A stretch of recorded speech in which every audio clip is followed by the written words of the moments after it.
How to use Apple gift card on Brawl Stars. Hello everyone, I am Bishaka and welcome to our channel. Now let's get right into the tutorial. Firstly, go ahead and open App Store on your iPhone.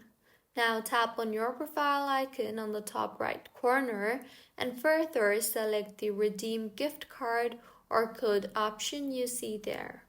Now, go ahead and enter the code from your Apple gift card or use your device's camera to scan it. Confirm the redemption and further ensure that the balance has been successfully added to your Apple ID.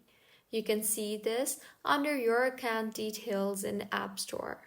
Now, launch the Brawl Stars application on your device. Once launched, tap on the shop icon in the game. Now, select the amount of gems or in-game currency you want to purchase, and when prompted to pay, ensure you have enough balance in your Apple ID. Further, complete the purchase.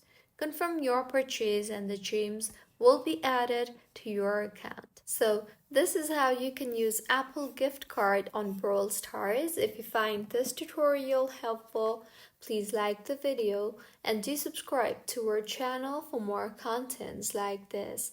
Thank you for staying with us until the end. If you find this tutorial helpful, please like the video and do subscribe to our channel for more contents like this. Thank you for staying with us until the end.